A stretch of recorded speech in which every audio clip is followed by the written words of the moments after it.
శ్రీ గురుభ్యో నమః. శ్రీమద్భాగవతమునకు మాస్టారు ప్రసాదించిన వివరణను చెప్పుకుంటూ ఉన్నాము. అందులో భాగంగా హిరణ్యకశిపుడు బ్రహ్మగారిని వరములు కోరుతూ ఉన్నాడండి. కాదనక ఇత్తునన్నచో వరములు కోరుదును అంటున్నాడండి. ఏమని కోరాడు?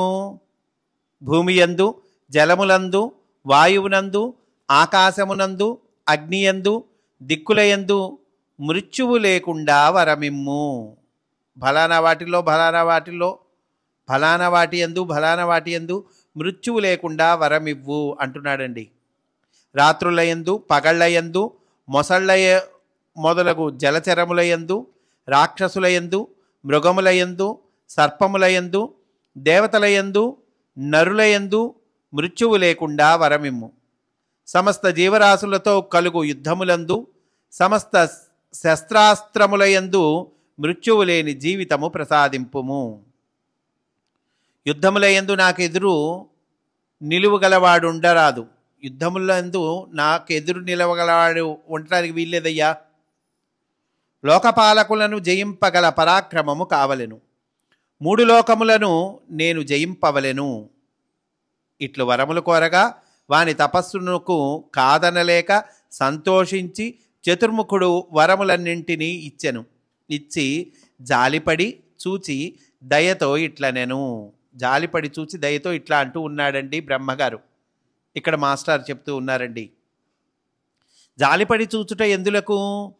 మృత్యువు లేకుండునట్లు వరము కోరలేకపోయినాడు. హిరణ్యకశిపుడు ఎంతకాలము జీవించునన్న విషయము ఈ వరములపై ఆధారపడి లేదు. ఎంతకాలం జీవించాలి హిరణ్యకశిపుడు అంటే ఈ వరాలపై అది ఆధారపడి లేదు. ఈ వరాలు దాన్ని ప్రభావితం చేయలేవు. మిగిలిన జీవులకు వలనే అతని ప్రవర్తనపై ఆధారపడి ఉన్నది. దానినే ఈ దిగువ పద్యమున వివరించుచున్నాడు. మా కశ్యప ప్రజాపతి పుత్రుడు సృష్టి మొట్టమొదటగా ఈ దుర్లభములైన వరములు కోరుట మిక్కిలి సంతోషకరమైన విషయము. ఇది వరకు ఎవరును కోరినవి కావు. నాకు నీ యందు సంతోషము కలిగినది కనుక అంగీకరించి తిని. మిక్కిలి ప్రావీణ్యముతో జీవింపుము. బుద్ధిబలము కలిగి ఉండుట ముఖ్యము. సద్బుద్ధితో జీవించుట ఇంకనూ ముఖ్యము. జీవరాశులకు మేలు కోరుట అన్నిటికన్నా ముఖ్యము. ఒక పెద్ద మనిషిలాగా చక్కగా చెప్తూ ఉన్నాడండి బ్రహ్మదేవుడు. ఇక్కడ మాస్టర్ అంటున్నారు, నీవు కోరిన దీర్ఘ జీవితమునకు, విజయమునకు సత్ప్రవర్తనము ముఖ్యము కాని వరములను నమ్ముకొనవద్దని హెచ్చరిక. ఏమయ్యా, సత్ప్రవర్తనం ముఖ్యం. ఈ వరాల్ని నమ్ముకోవాకు. నువ్వు కోరావు, నేను ఇస్తున్నాను, దీన్ని నమ్ముకోవాకు. ఈ వరాన్ని సద్వినియోగం చేసుకో అని చెప్తూ ఉన్నాడండి బ్రహ్మదేవుడు. ఇట్లు అమోఘములైన వరములిచ్చి బ్రహ్మదేవుడు దితిపుత్రుని చేత పూజితుడై తన లోకమునకు పోయెను. బ్రహ్మ చెప్పిన హెచ్చరిక రాక్షసుని చెవికెక్కలేదు. తాను పొందిన వరములను తలుచుకొని నిర్భీతితో నిరాఘాటముగా ప్రవర్తించెను. తన సోదరుని చంపెనని విష్ణువుపై పగపట్టి వైరము పూని చరించెను. అతడెక్కడ లభించునో తెలియదు. అందరిలో నుండి వాడు ఎక్కడ లభించును? ఎక్కడ లభిస్తాడో తెలియదు. ఎందుకని? అందరిలో అంతటా ఉండేవాడు ఎక్కడ లభిస్తాడండి? బలానా చోటను లభిస్తాడా? ఒకనాడు గంధర్వులను, ఒకనాడు దేవతలను ద్వేషించి చూచెను. ఒకనాడు నాగలోకము వారిని, ఒకనాడు గ్రహలోకము వారిని అవమానము చేసి చూచెను. ఒకనాడు యక్షులను, ఒకనాడు సిద్ధులను దండించెను. ఒకనాడు నరులను చావగొట్టెను. అట్లే అన్ని జాతుల జీవరాశులను బాధించి చూచెను. ప్రాకారములతో కోటలు కూలద్రోచి ఆయా జీవులను అడవులలోనికి పారద్రోలి దిక్పాలకుల పట్టణములను ముట్టడి చేసి అపహరించెను. అహోరాత్రములు జీవులు కృషించి దుర్దశ చెంది అల్లాడిపోయెను. రాత్రింబగళ్ళు అతని ఆజ్ఞతో నిండిపోయి శూన్యములై గిరగిర తిరుగుచుండెను. హిరణ్యకశిపుడు నిశ్చింతగా ఇంద్రుని భవనమున ప్రవేశించెను. ఇంకే ఉందండి, వరగర్వం చూడండి. వరం ఇచ్చాడు కదా, వరం వచ్చింది. ఇప్పుడు చూడండి ఎంత బీభత్సం చేస్తూ ఉన్నాడో. హిరణ్యకశిపుడు నిశ్చింతగా ఇంద్రుని భవనమున ప్రవేశించెను. అది విశ్వకర్మచే నిర్మింపబడినది. మూడు లోకముల రాజ్య సంపదలను అందే ఉట్టి పడుచుండును. ఎంత గొప్పదండి ఇంద్రభవనం అంటే, సామాన్యమా? అతడా భవనమును పరికించుచు పగడాలు తాపిన మెట్లెక్కి వచ్చెను. గరుడ పచ్చలు తాపిన అరుగులపై విహరించెను. వైఢూర్య రత్నములు తాపిన స్తంభములు కల చలువరాతి మంటపములలో విహరించెను. ఇక్కడ ఆ అమరావతి పట్టణాన్ని, ఆ ఇంద్రభవనాన్ని, ఆ ఇంద్రలోకాన్ని చాలా బ్రహ్మాండంగా వర్ణన చేస్తారండి. ఆ చలువరాతి గోడలు వెన్నెలలు పోతపోసినట్లుండును. పద్మరాగములు పొదగిన పీఠములపై పాదము పెట్టెను. బంగారు తలుపులు, ద్వారబంధములు, కిటికీలు కలిగిన ఇండ్లలో విహరించెను. ముత్యములు వ్రేలాడుచున్న చాందినీల క్రింద గల తళుకైన కుర్చీలపై, మంచములపై పండుకొనెను. చిత్ర విచిత్రములైన విమానములెక్కి ప్రయాణము చేసెను. పరిమళముతో కూడిన పువ్వులు, పండ్లు గుత్తులై వ్రేలాడుచున్న ఉద్యానవనములలో తిరిగెను. బంగారు రంగు పుప్పొడి గల పద్మములకు దగ్గర చుట్టములుగా ఉన్న కోనేళ్ల యందు క్రీడించెను. మనోహర పరిమళములు గల చల్లని మందవాయువులను అనుభవించి చిలుకలు, కోకిలలు మున్నగు పిట్టల కూతల నడుమ విహారములు చేసెను. హిరణ్యకశిపుడు ఇంద్రుని సింహాసనమెక్కి మూడు లోకములకు ప్రభువై ఏలెను. బ్రహ్మ, విష్ణు, మహేశ్వరులు తప్ప మిగిలిన దేవతలు, యక్షులు, కిన్నెరులు మున్నగు వారందరూ భీతితో గడగడలాడుచూ వచ్చి కానుకలు చెల్లించి నమస్కరించిరి. ఏ దిక్పాలకులపై కోపించునో, ఏ దేవతను బంధించునో, ఏ దిక్కునకు దాడి చేయునో, ఎవరిని చంపునో అని గడగడలాడుచూ సమస్త జీవులను భయముతో మెలగుచుండిరి. అతడు పరిపాలించు సింహాసన వేదిక దగ్గర మూలమూలలా నక్కి ఇంద్రాదులు నిక్కి చూచుచుండగా భయముతో వెండ్రుకలు గగుర్పొడుచుచుండెను. చూడండి, ఇంద్రాదులు కూడా భయపడిపోతున్నారటండి. అప్పుడు అంటున్నాడు హిరణ్యకశిపుడు, ఓ దేవతలారా, మీరు కోలాహలము చేయక ప్రశాంతంగా మన ప్రభువైన హిరణ్యకశిపుని పూజించుడు. తపస్వి జనులారా ఆశీర్వదింపుడు. దిక్పాలకులారా అతనికి నమస్కరించుచూ నడవుడు. గంధర్వులారా చక్కని పాటలు పాడుడు. సాధ్యులారా సందడి చేయకుడు. అప్సరసలారా చేరి నృత్యము చేయుడు. సిద్ధులారా చేతులు జోడింపుడు. సర్పరాజులారా నిక్కి పడగలెత్తకుడు. పరిశుద్ధమైన కర్పూరపు పరిమళములు వెదజల్లుచున్న క్రొత్త మద్యమును గ్రోలి మన ప్రభువు సుఖనిద్రపు అవుచున్నాడు. విశ్రాంతి కానీ నిద్రకు తీరుబడి కానీ లేదు అని ప్రతిదినము చారులు పలుకుచుందురు.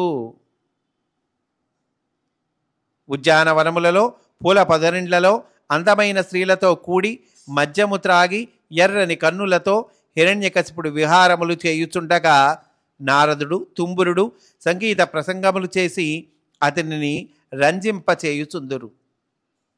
భూమి యందు ఎచ్చటనైన పెద్దలు యజ్ఞయాగాదులు ఆచరించుచుండగా అచ్చటికి పరిగెత్తుకొని వచ్చి వేగముగా హవిర్భాగములను అపహరించును. దేవతలకు అందనీయడు. సమస్త ద్వీపములతో కూడియున్న భూమిపై దున్నకయే పంటలు పండుచున్నవి. కోరికలు కోరిన వారికి ఆకాశమే కొల్లలుగా అర్ధములు వర్షించును.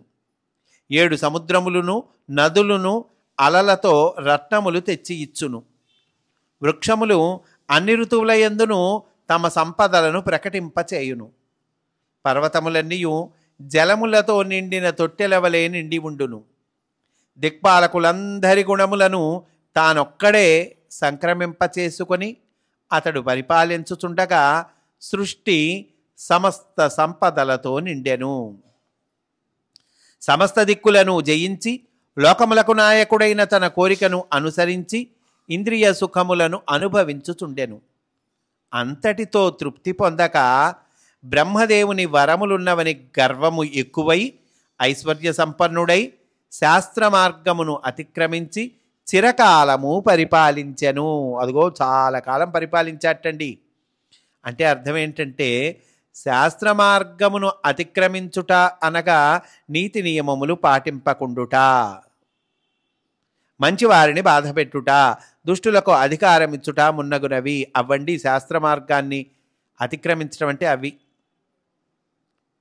ఆ రాక్షసుని భయంకర దండనలకు జంకి దేవతలందరూ రహస్య సమావేశము చేసిరి. మనకు దిక్కెవరు? వీని బాధ తొలగి సుఖపడుట ఎప్పుడు?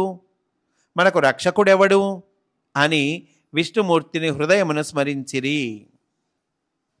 వారందరూ చేతులు మోడ్చి గొంతెత్తి ఇట్లనిరి: మునీశ్వరులు కనిపించుటలేదు, శాంతమూర్తులు దర్శనమిచ్చుటలేదు, సర్వసంగ పరిత్యాగులైన సన్యాసుల జాడలేదు.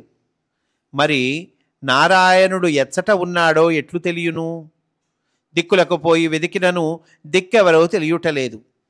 దిక్కులకు దిక్కైన వానికి చేతులెత్తి మ్రొక్కుచున్నాము అని నిద్రాహారములు మాని మనస్సులను అటునిటు పోనీక నిశ్చల చిత్తములతో అంతర్యామికి నమస్కరించిరి. అప్పుడు ఆ నారాయణుడు మేఘ గంభీరమైన కంఠధ్వనితో దిక్కులు ప్రతిధ్వనించుచున్నట్లుగా సాధుజనులకు అభయమిచ్చెను. కనిపింపక కేవలము కంఠధ్వనిగా వినిపించుచు ఇట్లనెను. కనిపించకుండా వినిపిస్తూ ఉన్నాడండి. ఏమన్నాడు? మీరెవరునూ భయపడకుడు. అంటే దేవతలు ప్రార్థిస్తూ ఉన్నారు. శ్రీ మహావిష్ణువు కనిపించకుండా వినిపిస్తూ ఉన్నాడు.